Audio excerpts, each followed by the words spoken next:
When your heart is racing at the speed of light. ဒီဗီဒီယိုကတော့2026မှာကန်ဆာရာသီကွင်အတွက်ကြုံရမယ့်အကျိုးကြောင့်ဆိုးကောင်းတဲ့လမ်းညွှန်ချက်တွေကိုဒီတေးပြောပြပေးလိုက်မှာဖြစ်ပါတယ်အဲ့တော့2026မှာကန်ဆာရာသီများအတွက်ကြားတဲ့ကလေးတွေတစ်ချက်ကြည့်ကြည့်အောင်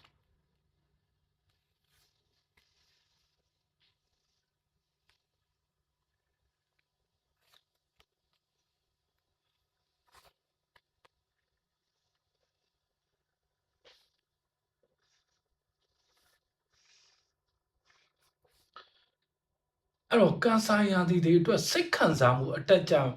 ပြင်းထန်ခြင်းစိတ်ထိခိုက်လွယ်ခြင်းဆက်ထိမခံဖြစ်နေတတ်ပါတယ်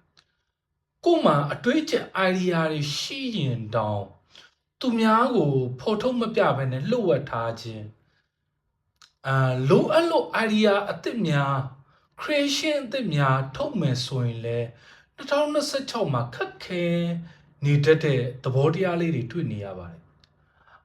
မျောလည်းမထားသောရုတ်တရက်စိတ်ထိခိုက်နာကျင်စရာသတင်းများကြားတတ်ပါတယ်ကြုံလာတဲ့ကိစ္စကြီးငယ်များရှိနေလေခလေးဆန်စွာကင်တွယ်ခြင်းသို့မဟုတ်တာဝန်မယူပဲလစ်လူရှုခဲ့မယ်ဆိုရင်ကညမာကစိုးကျိုးဘက်ကိုရောက်ရှိသွားနိုင်ပါတယ်ဒါကြောင့်2026မှာကန်ဆာရာသီများအတွက်အထူးလမ်းညွှန်မှာကြားခြင်းတာကမိမိကြုံလာတဲ့ကိစ္စများကိုတာဝန်ယူမှုတာဝန်ခံမှုအပြည့်အဝထားပြီးတော့ကင်တွယ်ဖြေရှင်းပေးပါအဓိကမှားချင်ပါတယ်ပြီးတော့စိတ်ရှည်သီးခံမှုရှိပါဆက်ထိမခံဖြစ်နေတယ်ဆိုတဲ့အတွက်အဲ့ဒါရဲ့စัจ java စိတ်ရှည်သီးခံမှုထားမယ်ဆိုရင်ကောင်းတဲ့ကံကြမ္မာတွေကိုသီးခံနိုင်တဲ့အတိုင်းအတာအတွက်ကောင်းကျိုးတွေပြန်ခံစားရမယ်ဆိုတဲ့အတိတ်နမိတ်လေးလဲလမ်းညွှန်မှုလေးလဲရရှိနေပါတယ်အဲ့တော့ဒီလိုမျိုးတွေဖြစ်တာစိတ်ငြိမ်သက်မှုရှိအောင်လဲလိုအပ်တဲ့အတွက် meditation လေးလဲလုပ်စေချင်ပါတယ်အဲ့တော့ဒီကျွန်တော်ပြောသမျှယာဒီကွင်ဒီမှာတော့အကုန်လုံးနှီးပါလို့ meditation လုပ်ပေးပါလို့လမ်းညွှန်ချက်တွေတော့ပါနေပါတယ်အဲ့တော့ meditation လေးအထူးပြုလုပ်ပေးပါလို့ပြောချင်ပါတယ်ငွေချေးအားဖြင့်2026မှာကန်ဆာတွေဟာမိမိစ조사မှုအရာထင်မဲ့နှစ်တစ်နှစ်ဖြစ်တယ်လို့အခြားသူအကူအညီမပါဘဲနဲ့ကိုတူကိုခြုံပြီးတော့ကိုပိုင်ရေချင်းနဲ့ကိုပိုင်စကေးကြောင့်ဝင်ငွေကြမ်းမဲ့နှစ်တစ်နှစ်ဖြစ်ပါတယ်အဲ့တော့ငွေချေးမှာစိတ်ချမ်းသာမဲ့နှစ်ဖြစ်ပြီးတော့တန်ဖိုးကြီးအဖိုးတန်ပစ္စည်းများ luxury ပစ္စည်းများပေါ့ဝင်မိနှစ်တစ်နှစ်လည်းဖြစ်ပါတယ်အဲ့တော့တန်ဖိုးကြီးဖိုးတန်ပစ္စည်းဘလို့မျိုးတွေရွှေတို့လက်ဝတ်လက်စားထဲမှာရွှေလက်စွပ်ဝင်တာတို့ပြီးတော့တန်ဖိုးကြီးဖုံးအသစ်ပြောင်းကင်တာတို့ကြုံရမယ့်နှစ်တစ်နှစ်ဖြစ်ပြီးတော့ကျုံးစားပါကကန်ဆာရာသီဝင်နေရဒီနှစ်အတွင်းမှာအနာဂတ်အတွက်ငွေကြေးတည်ငြိမ်မှုရရှိပြီးတော့အမိခိုကင်းမဲ့အမိခိုကင်းပြီးတော့ကိုချောက်ဖို့ကိုရက်တည်နိုင်တဲ့အနေအထားကိုတွေ့မြင်နေရပါတယ်မိမိနှစ်သက်သည့်အလုပ်များ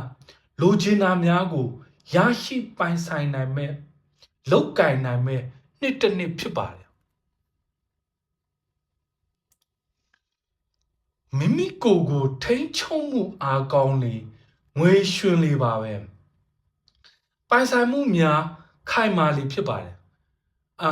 ငွေတို့ပေးခြင်းကြောင့်ချင်းငါခြင်းရှောင်ကျဉ်တဲ့နှစ်တစ်နှစ်ဖြစ်ပါတယ်သူများဝင်ပြီးွာတာဒါမှမဟုတ်ငွေကြေးဆုံးရှုံးတာမျိုးဖြစ်နိုင်ပါတယ်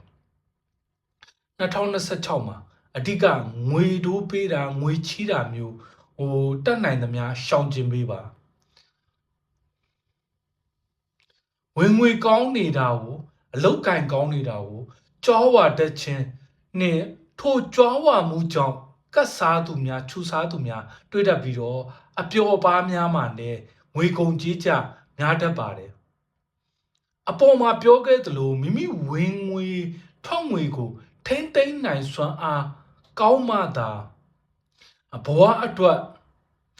ငွေကြေးအဖတ်တင်ပါလိမ့်မယ်မဟုတ်ပဲဝင်ငွေထောက်ငွေမထိန်နိုင်မှာကငွေအဖတ်မတင်ဖြစ်တတ်ပါတယ်ပြီးလင်မမာနမထောင်လွှားရန်နဲ့တတိပေးခြင်းပါတယ်အလုတ်စ조사လုံးရင်တော်၎င်းမိမိလိုချင်သည့်ရုပ်ဝတ္ထုများနောက်ကိုလိုက်နေရတော်၎င်းကျမ်းမာရေးနေထိုင်စားသောက်မှုမှန်မှန်ခြင်းများဖြစ်တတ်ပြီးတော့ကျမ်းမာရေးညံ့တတ်ပါတယ်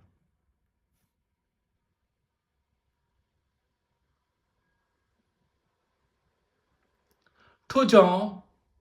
ဘယ်ရာမှအဆိုးမရောက်ပဲမျှတစွာဘဝမှာနေထိုင်နိုင်အောင်ကြိုးစားပေးပါ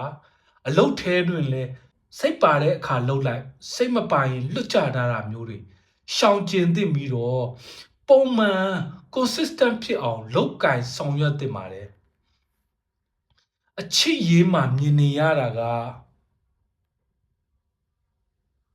နာကျင်ခံစားခဲ့ရတဲ့အရာတွေအတိတ်ကဆုံးရှုံးမှုတွေကိုနက်နက်နဲနဲသင်ခန်းစာယူပြီးတော့ဘဝကိုပြင်ဆင်ရှေ့ဆက်ဖြစ်လိုက်ပါမယ်ရံမွဲတွေပြိပခါတွေတင်းမာမှုတွေကလည်းတဖြည်းဖြည်းနဲ့ရောကျလာမယ်မြင်နေရပြီးတော့ငြိမ်ငြိမ်ချမ်းချမ်းနဲ့ပြန်လဲဆက်ဆံရေးပြန်လဲအစဉ်ပြေနေထိုင်နိုင်မဲ့နှစ်တစ်နှစ်ဖြစ်တယ်လို့မိမိကိုယ်တိုင်ကလည်းအဲ့လိုငြိမ်ငြိမ်ချမ်းချမ်းစူးစမ်းငြိမ်ငြိမ်ချမ်းချမ်းနေခြင်းနဲ့စိတ်ဖြစ်ပြီးတော့စူးစမ်းနေထိုင်မိပါလိမ့်မယ်လို့ပြနေတဲ့နမိတ်လက္ခဏာကတ်လေးတစ်ကတ်ဖြစ်ပါတယ်အဲ့တော့မိမိပေါ်နာကျင်အောင်လုပ်တဲ့သူများကိုပါခွင့်လွတ်ပြီးတော့ဆက်ဆံရေးမှာပြန်လဲစူးစမ်းမယ်ဆိုတဲ့အတိတ်နမိတ်ဖြစ်သည့်အတွက် EH တွေနဲ့ပြန်လဲအစဉ်ပြေပေါင်းထုတ်ကြမယ်နှစ်တစ်နှစ်အဖြစ်တွေ့မြင်နေရပါတယ်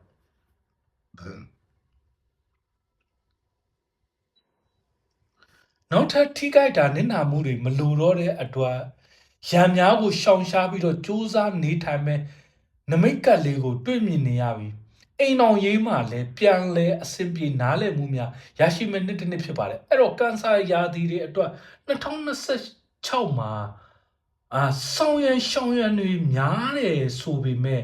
ဆိုးလာတဲ့နှစ်တစ်နှစ်တော့မဟုတ်ပါဘူးကျွန်တော်ပေးလိုက်တဲ့လမ်းညွှန်ချက်များကိုလိုက်ပါလှုပ်ဆောင်ပါကကျင်းသည်ဥစ္စာဒနာငွေကြေးပိုးကျော်ရမယ်နှစ်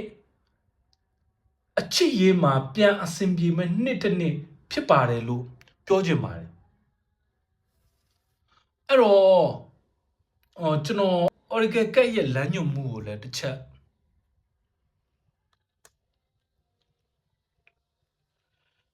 invoke your desire let your intention burn brightly အဲ့တော့ဒီကလေးရဲ့ညွှန်ကြားချက်ကတော့သက်ဆန္ဒများကိုတောင်းဆိုပါ invoke your desire သင်ရဲ့ရည်မှန်းချက်များကိုတောက်ပစွာလောင်ကျွမ်းပါစေဆိုတဲ့နော်အဓိပ္ပာယ်ပေါ့ဒါအဓိပ္ပာယ်ပြန်တဲ့အနေထားနဲ့ပေါ့နော်အဲ့တော့တစ်ဖက်ကပြန်တွေးရမယ်ဆိုရင်ရည်မှန်းချက်များကိုရှင်းရှင်းလင်းလင်းပြတ်ပြတ်သားသားမိမိကိုယ်တိုင်သိပါစေတတ်မတ်ရှိပါစေကိုလိုချင်တဲ့အရာဘာတွေလဲဆိုတဲ့ရည်မှန်းချက်ပန်းနိုင်တယ်ရှင်းရှင်းလင်းလင်းပြတ်ပြတ်သားသားသိဖို့လိုအပ်တယ်လို့လမ်းညွှန်ချက်ပေးနေသလိုထိုအရာများကိုထိုလိုချင်တဲ့အရာများရည်မှန်းချက်များကိုစိတ်အားထက်သန်ခြင်းအာရုံစူးစိုက်ခြင်းဖြင့်အကောင့်ထဲပေါ်ပေးပါလို့ပြောနေတဲ့ကတ်တကတ်ဖြစ်ပါတယ်အဲ့တော့မိမိလိုချင်တဲ့အရာတွေကိုမိမိကိုသိပါပြီးွားရင်အရာတွေကို focus လုပ်ပါအာရုံစူးစိုက်ပါစူးစမ်းအားထုတ်ပါအဲ့ဒါဆိုရင်ဒီနှစ်မှာကျင်းသေးပေါင်းရရှိမယ်စိတ်အားထက်သန်စွာစူးစမ်းအားထုတ်ရင်ဒီနှစ်မှာကျင်းသေးပေါင်းရရှိမယ်လို့ညွှန်ကြားနေတဲ့Oracle ကတ်လေးဖြစ်ပါတယ်ဒါအပြင်အလုပ်ကိစ္စအရေးကြီးတဲ့ကိစ္စငွေကြေးကိစ္စများအတွက်ပြုလုပ်ကင်ရမှာ အဝါရောင်ဝိစားကိုဝစ်စင်၍လောက်ကင်ဆောင်ရွက်ခြင်းဖြင့်ပုံမကောင်းမွန်တဲ့အကျိုးကျေးဇူးများကိုရရှိခံစားရပါလိမ့်မယ်အဲ့တော့နောက်တစ်ခုကမိမိမွေးနှံသို့မဟုတ်မိမိတတ်နိုင်တယ်လို့မြတ်စွာဘုရားရှင်ထံမှာစီမီကိုးတိုင်စက္ကပ်လှူဒန်းခြင်းဖြင့်ပူဇော်ခြင်းဖြင့်ကိုလူချင်းတဲ့အရာများကိုဆုတောင်းပြီးကိုယ်ဆန္ဒများပြေဝပြီးအခက်အခဲများကျော်လွှားနိုင်ကပုံမကောင်းမွန်တဲ့ဘဝများကိုပိုင်ဆိုင်နိုင်ပါစေလို့ဆုတောင်းရင်းနဲ့ညီကုန်းချုပ်လိုက်ပါတယ်ကန်ဆာရာသီတွေဘွားတွေအတွက်2026မှာကျွန်တော်ဒီတေးပြောပြလိုက်ပါတယ်ကျွန်တော်ဆိုရဲပါ